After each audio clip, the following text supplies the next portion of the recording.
Duterte. Isa po yan sa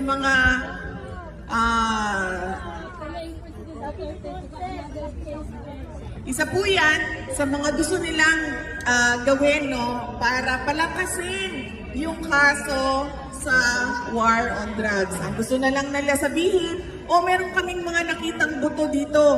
Buto ito ng EJK ng war on drugs ni Duterte.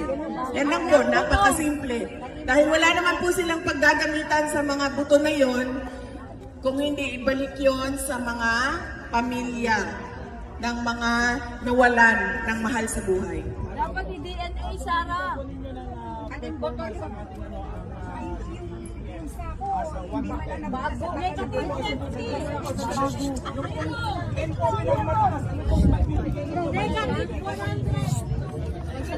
Hindi na po ako ang magbibigay, sir, ng rating dahil yung mga katabi mo po, sir, ay napakalakas na po yung boses na nagsasabi ng rating nila para kay BBM. Yes, sir. Ano po ang inyong masasabi? Marami po kami Pilipino ang naniniwala na yung pagkakit ni Tatay Digong ay ginawang panagbubuta sa nangyari doon sa Yan din ang sinabi ko nung unang-una pa lang na sinabi nila fake news daw ako dahil hindi daw totoo yun. Totoo yun dahil lang nagkwento sa akin nandoon mismo. Kasama. At nangyari yun March 9. Binilisan nila ng binilisan. March 11, kinuha nila si dating Pangulong Rodrigo Duterte. Kung napapansin nyo, gawa natin ng timeline, makikita nyo, kada merong palpak o na-discover na kabalbalan na ginawa nila, tulad ng pag-question ni dating Pangulong Rodrigo Duterte sa blanco sa budget ng 2025 ay binilisan na nila ang paghuli kay dating Pangulong Rodrigo Duterte. Ganyan ang ginagawa nila. At nakikita natin lahat yon. Tayong mga mamamayan, nakikita natin, maliban na lang sa kanila at sa kanilang mga kampe na mainstream media. Dahil walang nagsasalita doon sa Pilipinas. Bayad na. Yes, ma'am. Obviously po, si Pangan ay very great leader. But mayroong mga likod niya like Tampalos and the First Lady are very strongly influenced the whole ethnic, like in the House of Representatives. They are pulling out all these events to against Yes, ma'am. Maraming nagsasabi na weak leader si BBM. Pero sa akin lang, ma'am, at ito, opinion ko lang, dahil marami talaga ang nagsasabi na weak leader siya. Hindi siya weak leader, ma'am. Nagkukunwari lang siya mabait. Yes, true. Nagkukunwari siya na mabait. Gusto niya ipakita sa lahat ng mga tao na mabait ako. Pero dahil presidente ka, manggagaling pa rin sa iyo ang utos. Dahil lahat yan, ma'am, alam ko na yan. Alam ko ang trabaho sa gobyerno. Lahat yan magtatanong, may approval ba ito ni Inday Sara? Hindi gagalaw yan kung walang approval yan ng ulo. Kaya, hindi siya weak leader para sa akin. Ang basa ko sa kanya, gusto niyang ipakita na mabait siya na Marcos. Hindi siya tulad noong kanyang tatay. Hindi siya yung Marcos na diktador. Ang kanya ay low-key ang kanyang gusto i-project sa ating lahat. Kung nakikita nyo, lagi niya sinasabi, wala naman akong problema kay Inday Sara. Pwede naman naming pag-usapan yan. Pero, noong nag-uusap pa kami, ano ba ang ano niya? Ano bang sinabi niya sa akin? Wala.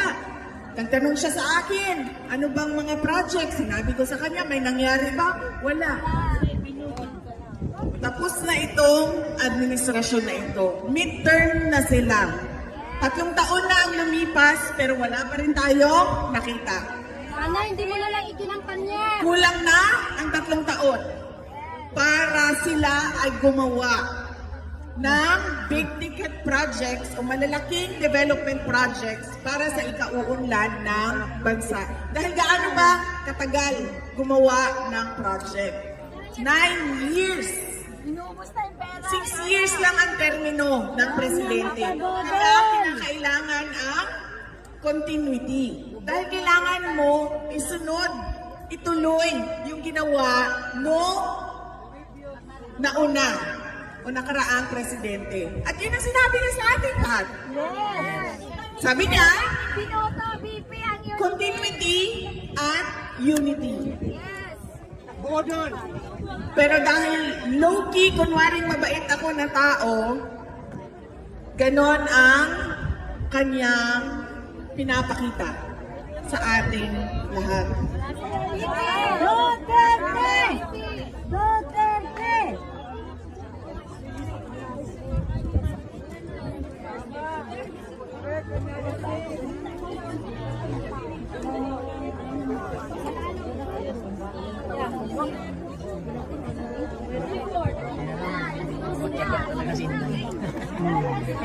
Willing siya talaga makinig sa tao eh.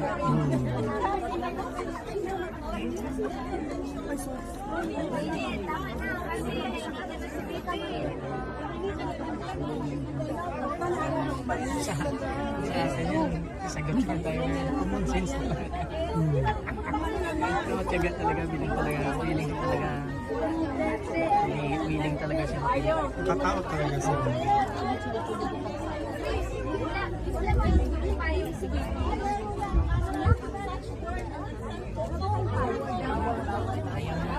Kasi hindi mo papayong. Tama na!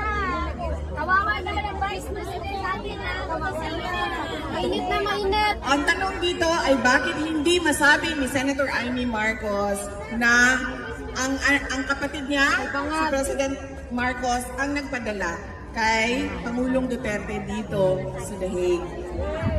Hindi ko po masagot yan, ma'am, dahil hindi ko po alam kung anong iniisip niya at ano ang paninindigan niya sa pamilya at para sa kapatid niya. Dahil hindi namin pinag-uusapan ang kapatid niya dahil alam niyang galit ako. Kaya hindi namin pinag-uusapan si Pangulong Bongbong Marcos. I-assure na sa 2028 nandito po kami para sa iyo. Ikaw po ang pangalan namin. Sa mga Pilipino. Maraming salamat. Hindi po natapos ang aking talumpati sa ICC. Ako nang bahala na ipagpatuloy yung aking mensahe sa iba't ibang plataforma dahil ang ating mga kababayan sa Korea ay ganun din ang kanilang gagawin. Gusto nila ng rally na makita ng mundo kung anong kamalian ang ginawa sa ating kababayan na nandyan sa loob ng detention center. Magkita-kita po tayo mamaya. Yes. Pahinga mo. Dahil ako pa ay hindi European at hindi ko na kaya itong init na ito.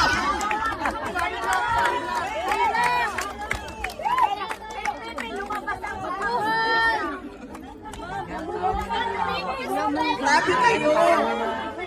Gusto niyo talaga itong init na ito ganito.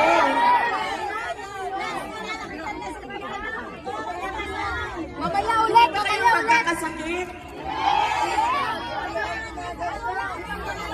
So, bali sa lahat ng ito, ako lang pala ang magkakasakit.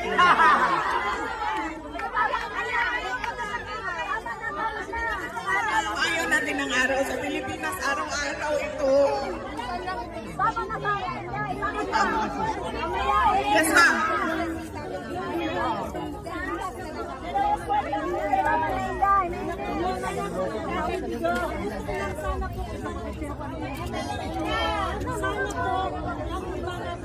Mainit na!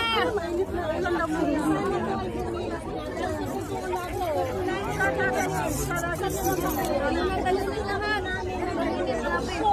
Nagawin ang mga politiko Sama na sila, uy, hindi man. dahil sinusuntahan ng mga Duterte. Ako din man, kahit ako man, gusto ko rin na talaga. Sabi ko nga, I am frustrated with the administration of BBM. Gusto ko na rin, dahil nagsasayang tayo ng oras, ma'am, sayang na yung 3 taon. Nagmamadali po tayo bilang isang bansa. Nagpapasalamat ako sa inyong lahat, sa inyong suporta at sa ating pagtitipon ngayong umaga nito.